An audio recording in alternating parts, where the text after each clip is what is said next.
नमस्कार, live express news में आप सभी का स्वागत है। इस वक्त हम मौजूद हैं कुरुक्षेत्र के ब्रह्म सरोवर पर।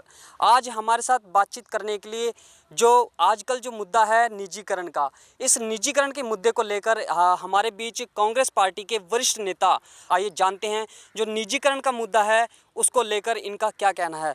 जी लक्ष्मीकांत जी, आपका स्वागत है इस चैनल में। बहुत बहुत धन्यवाद आपका भाई। जो देश में निजीकरण का जो मुद्दा चल रहा है, निजीकरण किया जा रहा है, उसके बारे में आपका क्या कहना है? देखिए साहब, देश में जहाँ तक निजीकरण का मामला है, भारतीय जनता पार्टी की सरकार जब से केंद्र में आई है, ये निजीकरण का बवाल खड़ा किया हुआ है इन्होंने। मैं इसको निजीकरण नहीं कहता, मैं इसको कुछ व्यक्तियों का व्यक्तिकरण कहता हूँ। निजीकरण एक अलग मामला होता है। निजीकरण में पूरा हिंदुस्तान का जो नागरिक है, पूरे हिंदुस्तान की जो जनता है, जो भी लोग हैं वह सारे बराबर के होते हैं और सबको समान हिस्सेदारी मिल जाती है। किसी की छोटी कंपनी है, किसी की बड़ी कंपनी है, उसको उसके बराबर का मिलता, तभी ये बात बनती है कि हाँ निजीकरण है। लेकिन यहाँ तो एक मापदंड तय किया गया, एक बात तय की गई कि नरेंद्र मोदी के जो सखा हैं, नरेंद्र मोदी के जो साथी हैं, अंबानी साहब हैं, अडानी साहब हैं, रामदेव जी हैं, महान संत कहे जाते थे किसी टाइम में, थे इसलिए कह रहा हूँ कि वो संत वो नहीं हैं, अब वो व्यापारी हैं। और विजय माल्या साहब हैं, कुछ इस टाइप के लोग हैं, 10-20 घराने हैं। उनको पूरे देश की संपत्ति, पूरे हिंदुस्तान की संपत्ति इन लोगों के नाम करनी है, इनको देनी है। ये निजीकरण नहीं है, ये व्यक्तिकरण है। और मैं इसकी कड़ी शब्दों में निंदा करता हूं और कहता हूं कि भारतीय जनता पार्टी की सरकार ने जो कदम उठाया है, ये भारतीय जनता पार्टी तो कहीं ना कहीं कुछ ना कुछ कमा लेगी साहब, इसमें तो कोई दो राय नहीं है। क्योंकि मुफ्त में आज के टाइम में कोई किसी को दमड़ी नहीं देता, ये पूरा हिंदुस्तान कहाँ से दे देंगे। तो अंबानी से, अडानी से जाहिर तौर पर नरेंद्र मोदी जी कुछ ना कुछ लिए बैठे होंगे या कुछ ले रहे होंगे। जैसा कि आम चर्चाएँ हैं, कोई मेरे पास इनका लिखित डाटा तो नहीं, लेकिन आम चर्चाएँ हैं कि इनके चुनाव का खर्च इन लोगों ने दिया है, उसकी वसूली वो कर रहे हैं। दूसरा ये है कि वो पिछला मामला है, आगे के लिए भी जाहिर तौर पर जो सरकार है वो कुछ ना कुछ ले रही होगी। इसीलिए इसको निजीकरण के नाम पर ये व्यक्तिकरण किया जा रहा है। हिंदुस्तान की संपत्ति को, जिसको कभी राष्ट्रीयकरण किया गया था, देखिए बड़े मज़े की बात है, मैं आपको एक बात बताता हूँ कि सरदार वल्लभ भाई पटेल, जिनकी अभी 31 अक्टूबर को जयंती थी, इंदिरा गांधी जी का उस दिन बलिदान दिवस था, ये दो ऐसी महान शख्सियत हैं कि दोनों राष्ट्रीयकरण का एक प्रतिबिंब है, एक चिन्ह है राष्ट्रीयकरण के लिए। सरदार वल्लभ भाई पटेल ने देश की रियासतों का राष्ट्रीयकरण किया था। जब देश आज़ाद हुआ था उस वक्त देश रियासतों में बटा हुआ था, कोई कहीं का राजा था, कोई कहीं का राजा था। वल्लभ भाई पटेल ने सही मायने में हिंदुस्तान को एक राष्ट्र बनाया था चाणक्य के बाद, या चाणक्य ने बनाया था एक राष्ट्र हिंदुस्तान को, या फिर उसके बाद सरदार वल्लभ भाई पटेल ने श्री जवाहरलाल नेहरू के साथ मिलकर के हिंदुस्तान के अंदर फैली तमाम रियासतों को तोड़कर एक राष्ट्र बनाया जिसका नाम हिंदुस्तान, सही मायने में हिंदुस्तान बना। उसकी जयंती ये लोग मनाते हैं और उसके आदर्शों को ये धूप दिखाते हैं। कांग्रेस को कोसते भी हैं, चलो कोसिए, वो गुजरात के थे इसलिए उसकी, सिर्फ इसलिए। देखिए किसी व्यक्ति का सम्मान आप सिर्फ इसलिए कर रहे हो मोदी साहब कि वो गुजरात से थे, इसलिए वो महान थे। चलो फिर भी मैं नरेंद्र मोदी का शुक्रिया अदा करता हूँ इस मामले में कि कांग्रेस के किसी नेता को उन्होंने महान तो माना। वो नेहरू साहब को, इंदिरा जी को, राजीव जी को तो गालियाँ देते हैं, लेकिन कम से कम वल्लभ भाई पटेल को उन्होंने एक नेता माना, महान व्यक्ति माना। वो कांग्रेस के थे, कांग्रेस में रहकर उन्होंने देश की आज़ादी की लड़ाई लड़ी थी। उस व्यक्ति ने, जिसकी आप जयंती मनाते हो, जिसके आदर्शों पर चलने की आप बात करते हो, वो राष्ट्रीयकरण पर जाता है, निजीकरण से राष्ट्रीयकरण पर जाता है। और नरेंद्र मोदी राष्ट्रीयकरण से व्यक्तिकरण पर जाता है, व्यक्ति को संपत्ति बेचता है। दूसरा है श्रीमती इंदिरा गांधी थी, जब वो प्रधानमंत्री बनी, हिंदुस्तान की जो संपत्ति थी वो निजी घरानों में बंटी हुई थी, जैसे आज ये बांट रहा है भाई मोदी भाई, जैसे बांट रहे हैं, ऐसे ही निजी संपत्ति जो है वो कुछ चुनिंदा लोगों में बंटी हुई थी। वहाँ पर क्या था कि सामाजिक समानता की जो आज हम बात करते हैं, देश के अंदर सामाजिक असमानता का ढांचा था, समानता कहीं नहीं थी, कोई गरीब कोई अमीर। इंदिरा गांधी जी एक नारा लेकर के आई थी कि देश से गरीबी मिटानी है, और उसके लिए ज़रूरी सबसे पहले क्या था कि जो संपत्ति थी उसका बंटवारा कहीं ना कहीं निजी हाथों से लेकर के राष्ट्र की संपत्ति घोषित किया जाए। इंदिरा जी ने बैंकों का राष्ट्रीयकरण किया, इंदिरा जी ने नदियों का राष्ट्रीयकरण किया। बहुत से ऐसी इश्यूज हैं जिनका राष्ट्रीयकरण, जो जिनके पास अलग अलग थी, जो बंटी हुई थी संपत्ति, उनका राष्ट्रीयकरण इंदिरा गांधी ने किया था और वो राष्ट्रहित में किया था। अदरवाइज तो आप देखिए अंबानी क्या है और आप और हम कहाँ पर खड़े हैं। क्या हमारा कोई मुकाबला हो सकता है? क्या कभी भी नहीं हम कर सकते वहाँ पर। तो इसलिए ये जरूरी था राष्ट्रीयकरण।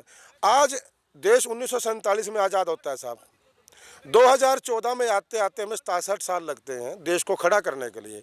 लेकिन नरेंद्र मोदी ने वो 67 साल का सफ़र 6 साल में तय कर दिया, 2014 से वापस 1947 में जाने के लिए। ये साहब निजीकरण है।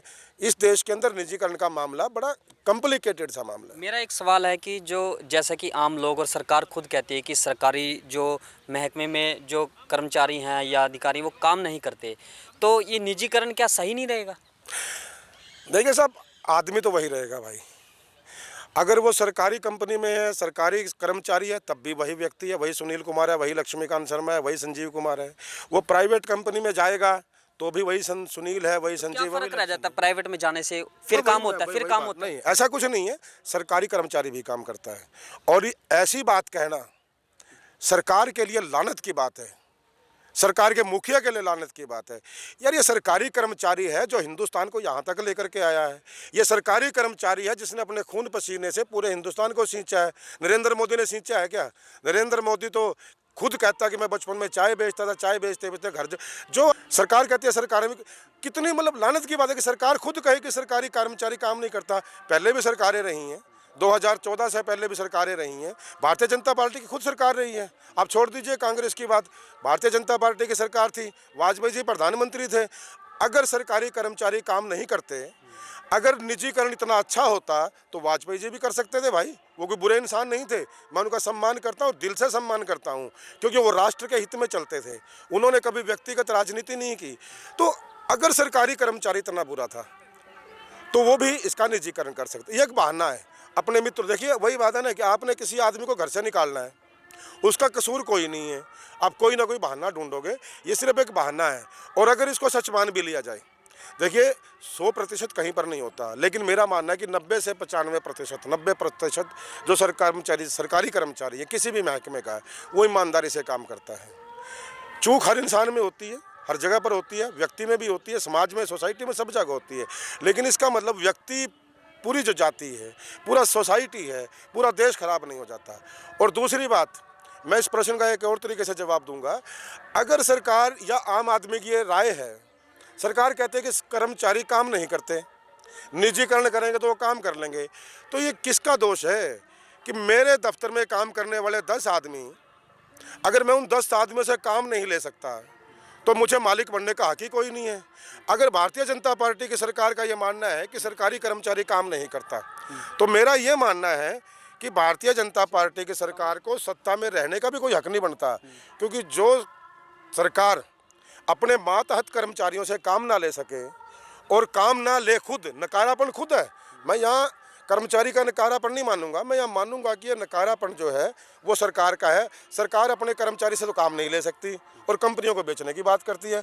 कैसा अजीब मामला है यार। एक बात कहना चाहूँगा, जो विदेशों में भी निजीकरण है, अगर भारत में अगर ऐसा होता है तो उसमें क्या दिक्कत है? एक बात देसी कहावत है हरियाणा की, पता नहीं आप लोगों ने सुनी नहीं सुनी, कि कौवा चला हंस के चाल अपनी भी भूल बैठो। भैया अपनी चाल चल लो। अब आप विदेशों की बात करते हैं, फिर आप कहेंगे कि व्यक्तिगत बात नहीं करनी, लेकिन जहाँ तक मामला आता है व्यक्तिगत ही आ जाता है। प्रधानमंत्री कहते हैं कि विदेशों में वो जाते हैं, अमेरिका जाते हैं, यूरोप जाते हैं, ब्रिटेन, पता नहीं कहाँ कहाँ घूमे, या फ्रांस जाते हैं। भाई विदेशों के अंदर ठीक है, अच्छी बात है, निजीकरण है, मैं मानता हूँ, वहाँ पर भी है, बहुत ज़्यादातर कंपनीज में निजीकरण है। लेकिन विदेशों के मामले में अगर आप निजीकरण का बराबरी देख रहे हो तो बाकी मामले में देखो, कौन सा ऐसा देश पूरी दुनिया में भारत को छोड़कर जहां पर 20 लाख करोड़ का पैकेज कोरोना के लिए घोषित होता है और एक आदमी की जेब में चवन्नी नहीं जाती, एक नगद पैसा किसी व्यक्ति को मिला हो हिंदुस्तान के अंदर, तो मैं राजनीति में दोबारा शक्ल नहीं दिखाऊंगा किसी चैनल पर। सरकार के दावे हैं कि ये पहुंचा है लोगों तक। एक आदमी बताए, किसी कैश लोन की बात नहीं कर रहा, 2000 4000 लोन की बात नहीं, एक आदमी ये बताए कि मुझे, देखिए साहब, उनका कहना वो सिर्फ कागजों में है, आंकड़े सिर्फ कागजों तक है। दूसरी बात, कौन सा ऐसा देश है कोरोना महामारी के दौरान अरबों रुपए का चंदा जनता से इकट्ठा किया गया हो पीएम केयर फंड के नाम पे, और उसका हिसाब कभी ना दिया गया हो। बताइए कौन सा देश है, कौन सा ऐसा देश है हिंदुस्तान के अलावा जहां जाति और धर्म पर रोज लोगों को लड़वाया जाता है? कौन सा ऐसा देश है जहां सुबह उठकर मुसलमान शाम को उठकर हिंदू की बात भारतीय जनता पार्टी करती है? ऐसे किस देश में होता है भाई? अगर आपको मुकाबला करना वहां भी कीजिए। देखिए, फ्रांस शायद एक देश है, मेरे मित्र वहां पर हैं, उन्होंने मुझे बताया था नगद पैसा हर परिवार को, जैसे यहाँ घोषणा की गई थी ना, ये कहते हैं, देखिए मैं कुरुक्षेत्र की बात करता हूँ, मेरे पास अभी भी वो पड़ी है जो इनका एक लिंक है कोई साथी का, कि विधायक कहते हैं कि 1,64,000 कुछ राशन कार्ड पे राशन बांटा गया। इतने राशन कार्ड तो शहर में सारे ही हैं यार, उनमें तो मैं भी हूँ। मेरे को तो आज तक एक पैसा नहीं मिला, एक चवन्नी नहीं मिली, एक पैसा का राशन नहीं मिला। आप बताइए आपको मिला हो? ये भाई खड़ा है, 3 तो हम खड़े हैं, बताओ किसी को मिला हो? यहाँ किसी से पूछिए भी किसको सरकार ने नगद पैसा दिया। आप क्या कर रहे हो? चंद लोग आपने छांट लिए, उन्हीं को बार बार आए हैं, ये बात पता चलेगी है, लेकिन किसको मिला है? प्राइवेट संस्था जाती है, वो भी उसी को राशन डाल देती है। सरकार के जो नुमाइंदे हैं वो भी जाकर के वहाँ डाल देते हैं। उसका लाभ क्या है? 1,64,000 16,000 शायद था वो आंकड़ा, मैं देख के बता भी दूंगा उसको, कि 1,16,000 करीब राशन कार्ड धारकों को राशन मिला है। भैया 3 तो हम खड़े हैं, आपको मिला तो आप बताओ, मुझे तो नहीं मिला, इस भाई को नहीं मिला, मैं जानता हूँ। तो किसको दिया आपने? वो सब सरकारी आंकड़े हैं। दूसरे देशों ने क्या किया है, जैसे राहुल गांधी जी ने एक बात कही थी कि ये जो राहत पैकेज है ना, ये पैकेज ना बनाओ, इसके पैकेट मत बनाओ, इसके डायरेक्ट आप जितने जब तक कोरोना चलता है, हमने खुद मांग करी थी, मैंने खुद कहा था कि जब तक कोरोना काल है, जब तक कोरोना चलेगा, 10,000 रुपये प्रति परिवार सरकार दे, अकाउंट में डायरेक्ट डाले, नगद दे। सामान की ज़रूरत नहीं है, क्योंकि सामान तो बार बार वहीं जा रहा है, वहीं जा रहा है, वहीं जा रहा है, उसका लाभ कोई नहीं है। तो काहे का, किस बात का भाई? कौन सा ऐसा देश है? अब मुकाबला करना चाहते हो दूसरे देशों से? मुकाबला अगर करना है ना भाई, तो हर मामले में कीजिए। मैं ये मानता हूँ कि प्रधानमंत्री सबका होता है, हिंदुस्तान का होता है, हर व्यक्ति, मेरा भी है। मैं बेशक कांग्रेस का आदमी हूँ, लेकिन इस देश का बेटा हूँ, इस देश का नागरिक हूँ। उतना ही सम्मान मैं भी करता हूँ, उस चेयर का सम्मान करता हूँ जो प्रधानमंत्री की चेयर है। आप काम कीजिए ना, गेटअप क्यों चेंज करते हो? गेटअप आदमी को कब चेंज करना पड़ता है? कब चेंज करना पड़ता है? जब लोगों को उसका पहला रूप पसंद नहीं आता। अगर लोगों को लक्ष्मीकांत शर्मा दाढ़ी में अच्छा नहीं लगता तो क्लीन शेव हो गया, लोगों को क्लीन शेव नहीं अच्छा लगा दाढ़ी में आ जाएगा। मतलब आप लोगों की सोच को बदलने की बजाय खुद को क्यों बदल रहे हो? आप अपने प्रति लोगों की सोच बदलिए, आप लोगों को दिखाइए कि हाँ मैंने ये काम किया है। आप जाइए विदेशों के नाम पर, लेकिन विदेशों को मामले में अगर बराबरी करनी है, दूसरी बात मैं कहना चाहूँगा, ये राजनीतिक बात नहीं है, भौगोलिक परिस्थितियाँ होती हैं हर देश की। हमारी भौगोलिक परिस्थितियाँ आज ऐसी नहीं है कि हम इस मामले में उन देशों का बराबरी कर सकें। कुछ चीज़ें हमारी ऐसी हैं कि वो दूसरे देश हमारा मुकाबला नहीं कर सकते, कुछ चीज़ें हम नहीं कर सकते। वो तो ज़रूरी थोड़ी है हर मामले में हर आदमी बराबर होगा यार, ये तो ज़रूरी नहीं है। किसी के अंदर कोई गुण है, किसी में कोई क्वालिटी है। जी बिल्कुल, जो देश को आत्मनिर्भर बनाने के लिए जो प्रयास किया जा रहा है, ये दावा किया जा रहा है सरकार का, आपका क्या कहना है? काहे का आत्मनिर्भर भाई, काहे का आत्मनिर्भर? आत्मनिर्भर बनाया था कांग्रेस ने, उसका रिजल्ट बताता हूँ आपको मैं। कई लाख करोड़ रुपए का चंदा कोरोना के टाइम में प्रधानमंत्री लेकर डकार गए इसलिए कह रहा हूँ कि प्राइम मिनिस्टर रिलीफ फंड को आरटीआई के दायरे से बाहर कर दिया गया। बांटा कहाँ जाता है? वो विजय माल्या को बांटा जाता है, रामदेव का कर्जा माफ़ किया जाता है, आपका नीरव मोदी, मेहुल चोकसी, इनके कर्जे माफ़ किए जाते हैं। लाखों करोड़ रुपए का चंदा कोरोना काल में हिंदुस्तान का आम आदमी, आम नागरिक देता है, हिंदुस्तान का व्यापारी, छोटा कर्मचारी, दुकानदार देता है, उसका आप हिसाब कोई देते नहीं हो। अब मेरा प्रश्न ये है आपके माध्यम से, आपके चैनल के माध्यम से सीधा प्रधानमंत्री जी से, क्योंकि नारा प्रधानमंत्री का, भारतीय जनता पार्टी का नारा नहीं है, आत्मनिर्भर का नरेंद्र मोदी का नारा है। तो आपके इस चैनल के माध्यम से मैं पूछना चाहता हूँ मोदी साहब से कि साहब अगर भारत आत्मनिर्भर ना होता, भारत आत्मनिर्भर ना होता तो लाखों करोड़ रुपए का चंदा आपके फंड में कैसे पहुंच जाता भाई? मैं दान कब दूंगा भाई? मेरी जेब में 100 रुपये है तो 50 दान दे दूंगा ना, तो आपको तभी तो मिलेंगे, तभी तो दिए हैं। हाँ, ये आत्मनिर्भर बनाना चाहते हैं, लेकिन किन को? अंबानी को, अडानी को, रामदेव को, विजय माल्या को, मेहुल चोकसी को, और जो इसके मित्र प्यारे हैं, ये उनको आत्मनिर्भर बनाना चाहते हैं। और ये मैं नहीं कहता, ये तो अब जनता बोल रही है, सबको पता चल चुका है अब आप हर चीज़ का निजीकरण कर रहे हो। कल को देखिए एक निजीकरण का मामला और आता है साहब, मैं थोड़ा सा ये आपको बताना चाहूँगा कि आपके माध्यम से, क्योंकि चैनल आपका बहुत भगवान के दया से तरक्की कर रहा है और मैं चाहता हूँ कि इसको बहुत ज़्यादा लोग देखते हैं, तो जनता तक ये मैं बात पहुँचाना चाहता हूँ कि सरकार कोई भी हो, चाहे वो कांग्रेस की हो, चाहे वो भारतीय जनता पार्टी की हो, चाहे वो लोकदल की सरकार हो, सरकार जनहित के लिए बनती है, सरकार जन कल्याण के लिए बनती है, सरकार व्यापार के लिए नहीं बनती। आप कहते हो कि सरकारी कर्मचारी काम नहीं करता, फलाना काम नहीं करता, घाटा बढ़ गया। यार सरकारें कब से व्यापारी करने लगी? ये तो बड़ा, देखिए आप समझिए, जनता को समझाइए, जनता समझेगी इस बात को कि जब देश का प्रधानमंत्री व्यापार की भाषा बोलता हो तो देश का क्या होगा। सरकार का पहला काम है जनहित के काम करना, जन कल्याण के काम करना, जिन चीज़ों का फ़ायदा लोगों को। अब रेलवे को आपने प्राइवेट कर दिया, 159 ट्रेनें भी आपने हाल फिलहाल में की हैं।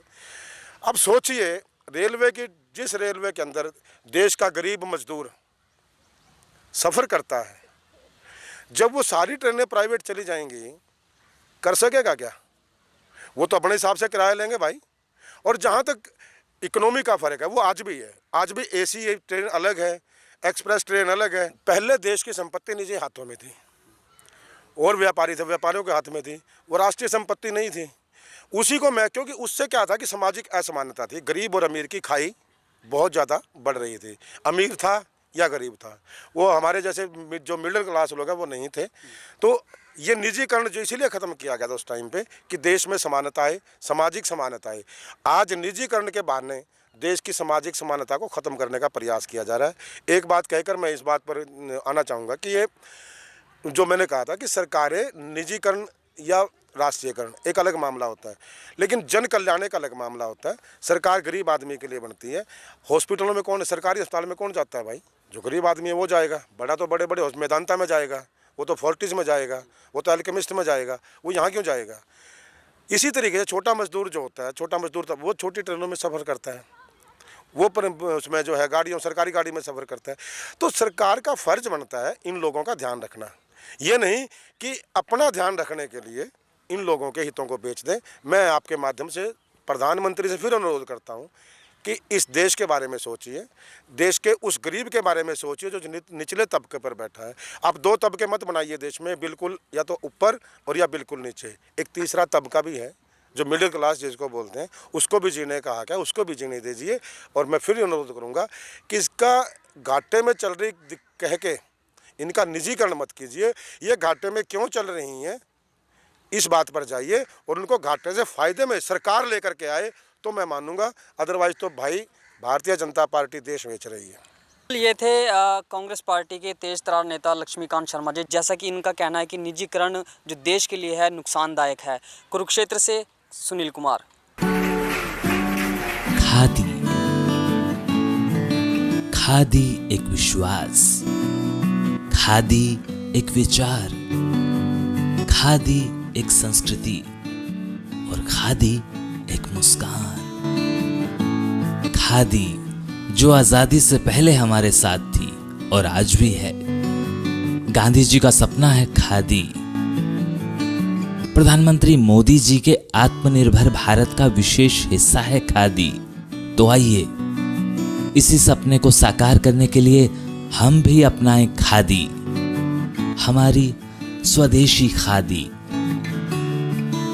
हमारे देश में बनी हमारी अपनी खादी।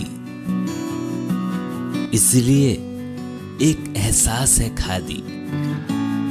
हमारे जीवन में रंग बिरंगे रंग भरने आई है खादी। आपके अपने शहर कुरुक्षेत्र में गांव मिर्जापुर आपके लिए लेकर आया है खादी के बने एक से बढ़कर एक डिजाइन, कलर्स व सभी प्रकार के वस्त्र। इतना ही नहीं, खादी ग्रामोद्योग भारत के बहुत से प्रोडक्ट जो आपकी त्वचा व शरीर के लिए उपयोगी हैं, जो आपको दें एक प्राकृतिक सुंदरता का एहसास। एक बार अपनाकर तो देखिए। खादी इंडिया।